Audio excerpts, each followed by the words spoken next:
It's July 25th, 2022. I taped the CBS this morning, the E146 episode.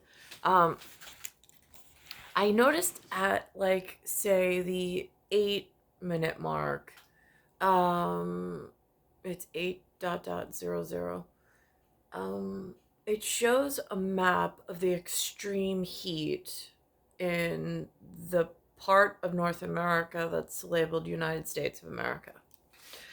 And the coloring of the map is really interesting, as like a Telefonica project, perhaps, um, in correlation of things between the orange, the red, and the pink, um, for whatever.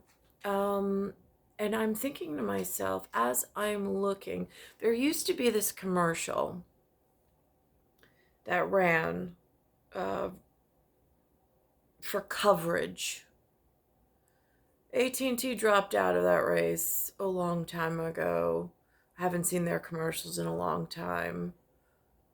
But Verizon and T-Mobile for a while were really like neck and neck with, like, we've got you covered on this map of this territory from East and West Coast. Now I'm realizing, in a very boreal way, Israel, and there's somebody who's living surreal off of this, whatever they were able to capitalize on. But the correlation is definitely there. At the 1.10, they mention raging infernos. Of course, I go back to the Italian divine comedy of things with Dante and the Inferno, and the very little that I was able to obtain in semblance of a very short synopsis. And then it goes to a boreal viewpoint of the headband of North America, Scandinavia, and Russia being like the tundra parts with the ice caps that are melting in semblance. Um, and then it goes on to some religious things and a piece of history that nobody really knows about in North America, but now I've documented it once before, and now it seems to be a mention.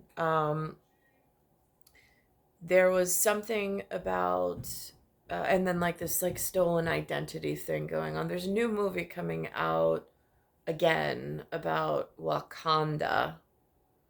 The, the first person didn't make it to the second movie, but now they have this new movie coming out again in the Israel part, with the surreal leading the way, even though the coverage map seems to have this like thermodynamic coverage going on that's drying out the forest. I mean, like, if I stay in the boreal category of environmentalists with climate change being real, that they've known about it, and there's a whole bunch of people that just didn't want to listen. Here we are. Then it goes into, there's some Brooklyn sermon. There was some robbery. Somebody took his bishop cross, his bishop ring. He goes by the name L'Amore and Whitehead, even though it's like an identity crisis within the label and the man that stands at the podium. Then there's some anti-Semitic flyer that went around claiming a whole list of something that they refer to as Jewish, but again, without getting into specific details at pontiff level. Although in the pontiff category, the Pope Francis is in Canada, making amends or apologizing to some of the Edmonton population, because at some point they're claiming that the Catholics took some of the indigenous population and put them in some form of schooling. I don't know why the Catholics would invite non-Catholics in and try to convert them. Makes no sense. Don't you have enough Catholics? So, again, a whole lot of human in the Israel category for someone, and the surreal might have upset the Israel for some people in some kind of plight that humanity goes through in their phases of evolution. I don't really know. Again, like Atlantean to Asgardian, I don't know. I heard them reference something about Atlantean in Wakanda Forever, and I'm like, now that's like in Duffield categories of Stranger Things. I'm just a little confused. So that happened, and then there's this girl, Sophia Carson, who's coming out on the next FREYA day. Actually, this FREYA day being Friday. They're coming out with a new movie called Purple Hearts, and the way that she explains it is it's like this love story between this girl trapped in a blue state, and she has someone she's in love with that's serving in a red state, but in their combination, it's a purple heart. I thought that really interesting. I did take note, and I will show the footage that they served out to me this morning. The anti Semitic thing, however, happened in a specific area. Again, I have no idea why they chose that particular area. Um, and that's at Channel 7 News at noon at a 36.37. So, and also, I just noticed that there is this movie about Ben that came out called Ben 10. Again, when a 99, the next Y2K number goes back to 1 and 0. But in Century, you have a problem with the second 0. So if you drop the 0, but you carry the 1 and the 0, it does lead up to a Ben 10.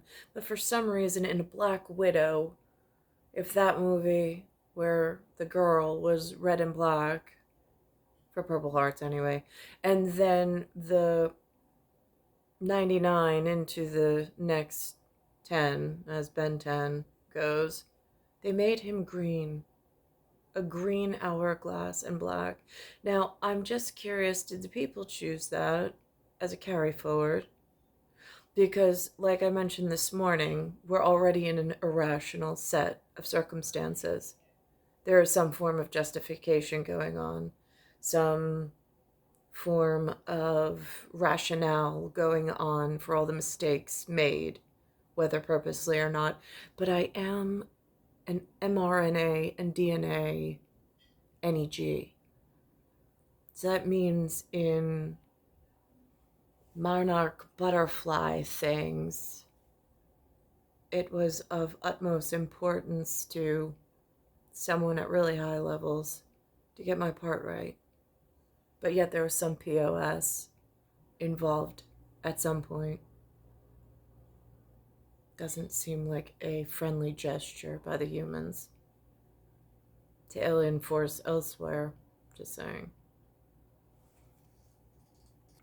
Okay, so this is how they make mention this morning on this CBS this morning, or CBS Mornings, the E146, just for reference, in New York. This is how the broadcast network presented it this morning.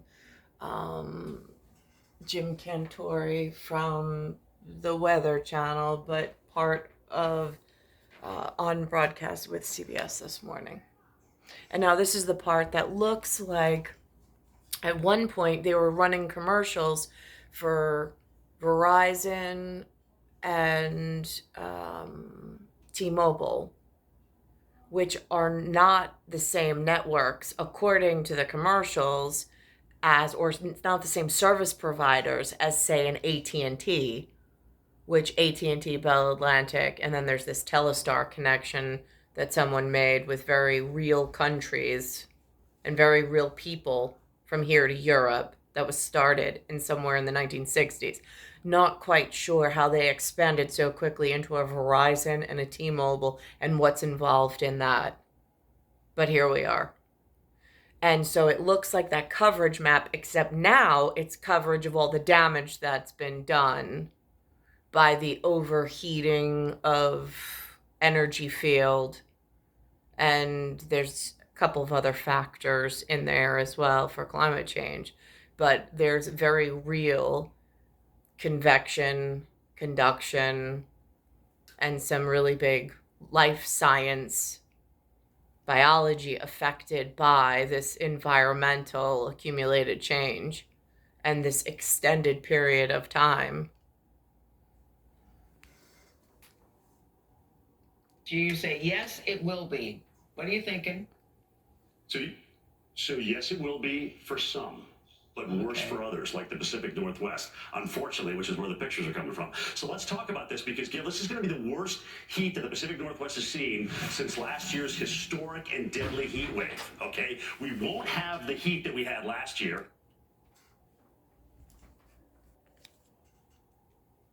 Remember that? 121 degrees in British Columbia, Canada? Yeah, we won't have that, but record heat definitely will endure there. South Central Plains, Southeast as well. You really can't escape this, but it's in the middle that will have the action with some showers and thunderstorms. So that's his weather forecast, which incidentally runs color categories along with some telecommunications thing and some digital area, I suppose, that's going on. Incidentally, coincidence, starts with the word COIN.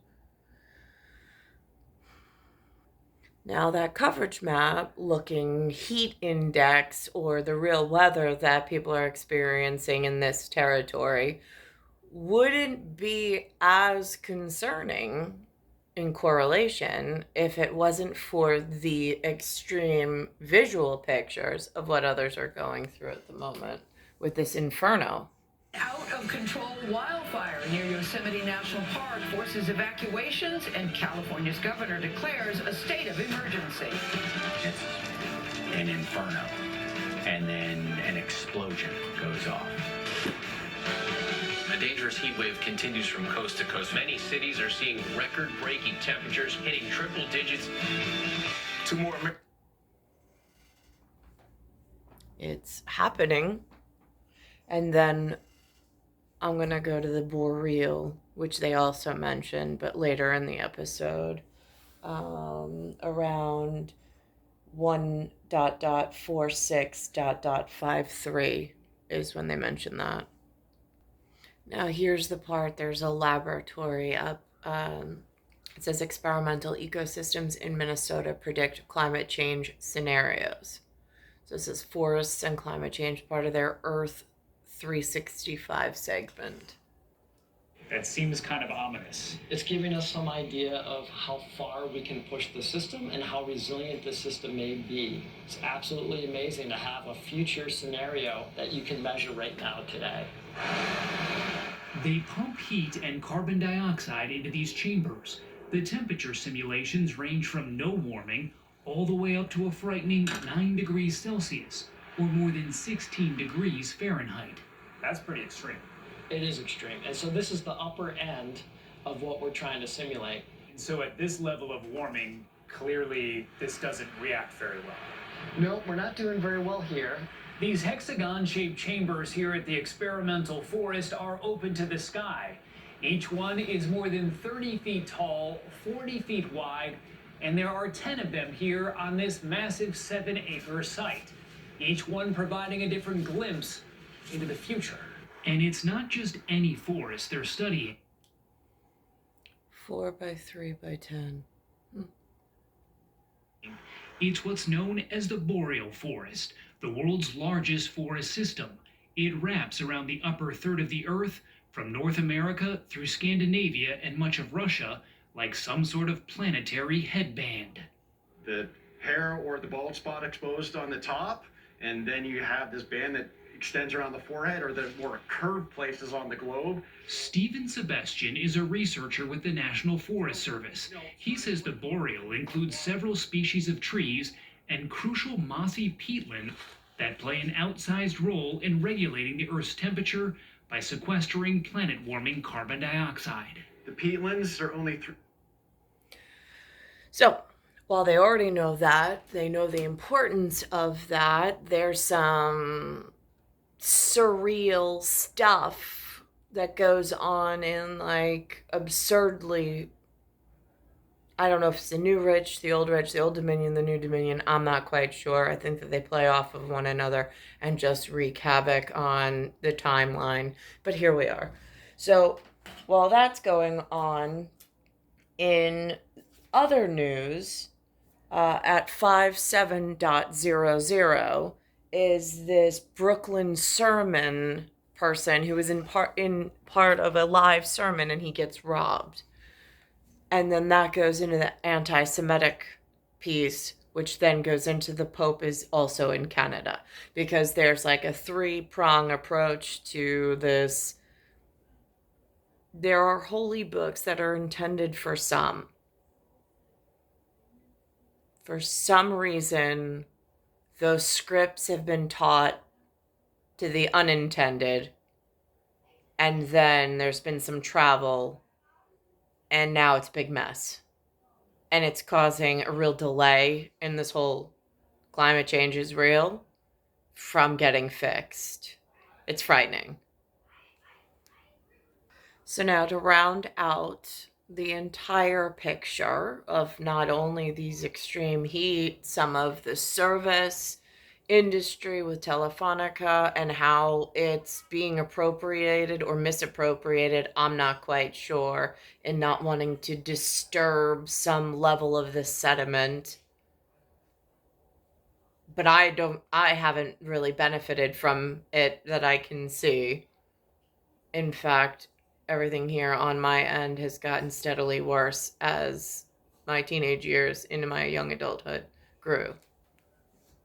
On the way today, I'm Cindy Shu. Elise Finch will have your first alert forecast coming up.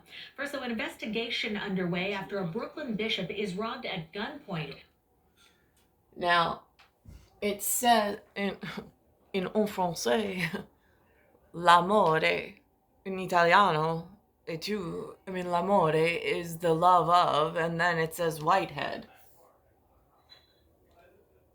So, again, I don't know, like, who is blessed with what. Last time I heard of a bishop, there was some kind of mention of a Pennsylvania Dutch with like an Amish undertone to it. Don't know what that has to do with, but that's the only time I've ever heard the word bishop mentioned until today.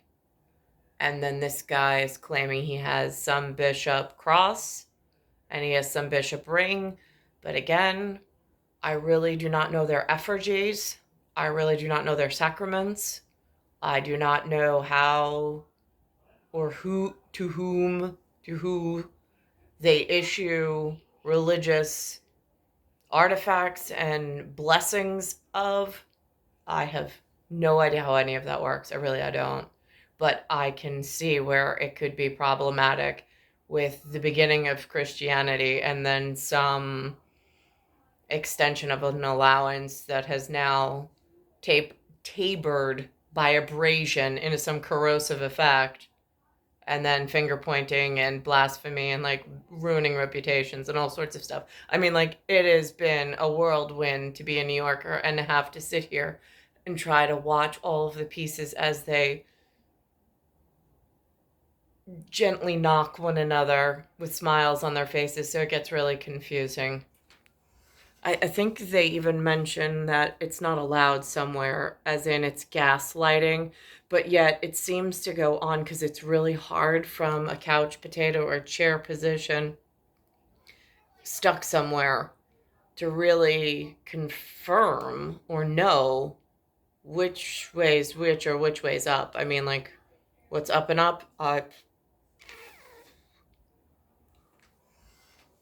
In the middle of a sermon being live streamed on social media. The bishop could be seen dropping to the floor yesterday morning after 3 to 4 men walked in with guns. He says one suspect held a gun to him while another robbed his wife as she held their 8-month-old daughter. The World Health Organization has declared the monkeypox. Here's the mention about this letter going out. And again, I don't really know their words that they use when they have these fights or do these investigation things. I don't know what qualifies, what doesn't. I mean, again, there's so many aspects of this I don't even want to touch with a 10-foot pole. However, it's here, and there's a boreal headband going on with a balding spot at the North Pole, which seems to be like of utmost importance for being able to drink clean water, breathe clean air, and sustain life on the planet, which seems like a really big deal. But yet there's other things going on in between that importance and then getting stuck in the minutia somewhere in between. And David, there have been about 30 cases reported to police so far. Baggies, just like this one, have been tossed into neighbors' yards. We spoke with the man who found this on this street earlier. This isn't just happening here in Oceanside. It's also happening in Rockville Center and Long Beach. I want to get you straight to some video of those flyers. Nassau police are calling this a rash of anti-Semitic communications. Over the last week, neighbors have received flyers tossed on their lawns. Now, according to my dad's friend Joe, not my Joe, but like my dad's friend Joe, he worked for the New York City public school system. Again, he was the first college graduate. His parents didn't even graduate high school, so he says. He said that, like, when he was a teacher, there was like this ongoing joke inside New York City that some of the teachers had a different eyeglass plan than others, and they somehow got larger homes like this, while others had very mild lives with a roof over their head and just getting to retirement and through it. So again, I mean, in like that level, Joe in the Italian category has pigeons and like really respectable. He's got a koi pond and live animals, and they're still living, and he takes very good care of them. So again, I know that that's very important in certain circles. And driveways with statements about Jewish media, Jewish bankers, Jewish medical professionals, and Jewish government officials, blaming them for everything they feel is wrong with America. Police have reached out to the attorney attached to the flyer. The group is calling it free speech. Meanwhile, Nassau County Executive Bruce Blakeman, who is Jewish, says the flyers are not freedom of speech. He says it's meant to alarm and harass people and to create an atmosphere of terror.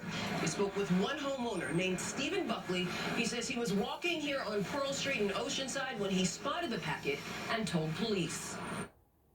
This is a good area. Everybody gets along great with everybody around here. There's no problem whatsoever. Don't need stuff like that in this area at all, or in Long Beach, or in Rockville Center. So hopefully the police get to who's doing it and they stop it. The police say detectives have pulled surveillance video from many of these homes. They know right now that they believe the vehicle is a white Prius. Reporting live in Oceanside, Shantae Lands, Channel 7 Eyewitness News. Shantae, thank you. A woman. So that poses several problematics, which I'm not going into. I'm going to fast forward now. I'm going to go back to the CBS. That was Channel 7 News at noon. At the 36.37. I'm now going to go back to the CBS from the episode 146, which mentions the Pope today being in Canada. All right, here's the part. It's 41.51 where they mention the Pope.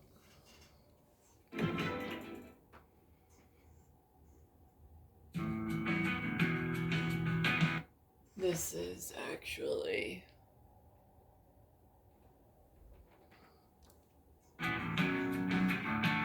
The Pope is beginning a historic trip to Canada where he's set to apologize for the Catholic Church's treatment of Indigenous people. Pope Francis was welcomed yesterday by Prime Minister Justin Trudeau and Indigenous leaders. The Pope is seeking to atone for the Church's role in the abuse of Native children at government-funded boarding schools. Chris Lipsey will be traveling with the Pope this week and is in the Canadian province of Alberta. Chris, good morning.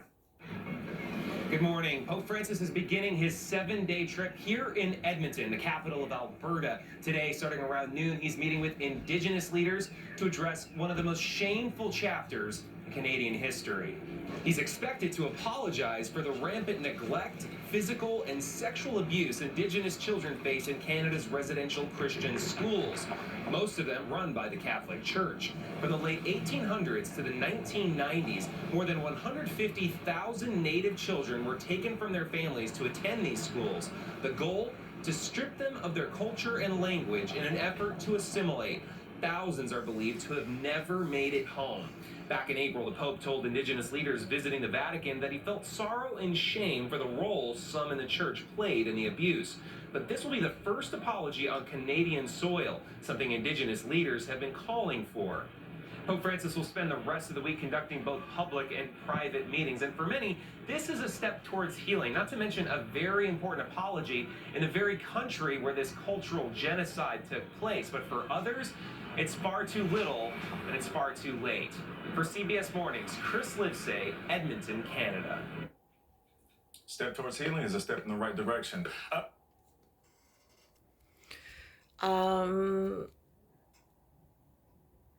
I was visited in 2000, right after Benjamin arrived, by someone. He was sitting in a place. I entered the place. I was asking for a water. I was with coworkers that worked at Merrill Lynch with me and told me to meet them there. This person had on the bar, he had like this really nice trouser on that I don't see the men in the office wearing. He had a really nice outfit on. And on the counter in front of him was some kind of red card with a photo on it and some writing I couldn't read. Wherever from the Boreal he was. There was North American written on it, being, if it's English, this 26-letter alphabet that I learned. And then there were other letters from an alphabet that I can't read, but it might be either one of the other two territories, with it being in some red category when they speak of this red state, and I know I'm stuck in a blue state as a reference, and they say that when you mix red and blue you get purple. So I think that that's really interesting, because I would have left with him that night. I would have gotten Benjamin and we would have just been saved as far as I was concerned. But instead, whatever took place, and dragged this out 2 decades and more, making decisions on Benjamin and my behalf without asking me. And I am the negative, the NEG, which is utmost priority in the Boreal. So, this gets really messy. It looks like. But here, this is reminding me coming out. I mean, the last coming out was about Jane Foster and how sick she was getting, but yet she was still trying to do superhero work with God Thor, the god of lightning. Took her to the OG, which is now, and meeting with the other gods And then it came out on a FREYA day, which just so happened to be 78 or 78, which I thought was really nice as a message within a message. And now, cryptically, this next thing to look forward to is this movie about coming out on FREYA Day on this Netflix thing. And I'll just let the piece of the trailer that was most significant, and then the girl saying what it was from the director or the executive's point of view.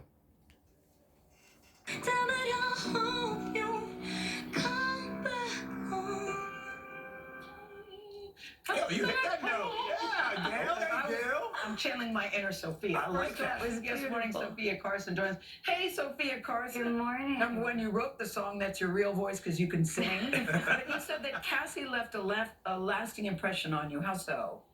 I feel so honored to play Cassie and to tell her story for so many reasons. You know, our story is a love story, but it's so much more than that. It's a love story with deeply important social political messages. Like? It's a story about two people from two different worlds, one red, one blue, who were taught essentially to hate each other. And through the power of love, they come together to form this, I guess, beautiful shade of purple. And in the divided world that we live in, this feels like the message that we need to share. It's about more health than ever. benefits, too. Correct. Yeah. Cassie is a type 1 diabetic, and it's highly underrepresented in media, and we talk about the health. Again, I see the tie-overs there. And just for a correction, I was not taught hate of anything in the Boreal. I was taught that there was some kind of bridge of importance, but not much more than that. Very few flags, and nothing in any of the territories below that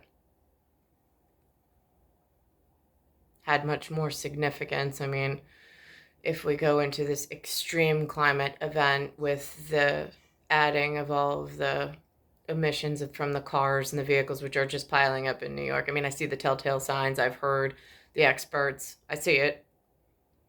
And then I feel it. I mean, my oxygen levels, just looking at my availability of oxygen and the fact that they're keeping me at somewhere between an 8.6 or less for blood, for bone marrow to red blood cells, for oxygenation. My iron levels, like they said, an average is 50, low is 20. That's what they said that the ISO here is. And then I was in single digits. So even though I had red blood cells, I didn't have enough because I have chronic anemia now, but acute extreme event, and the iron, the building blocks of the erythrocytes or the red blood cells, was so deficient, I was in single digits. Just walking around like a ticking time bomb.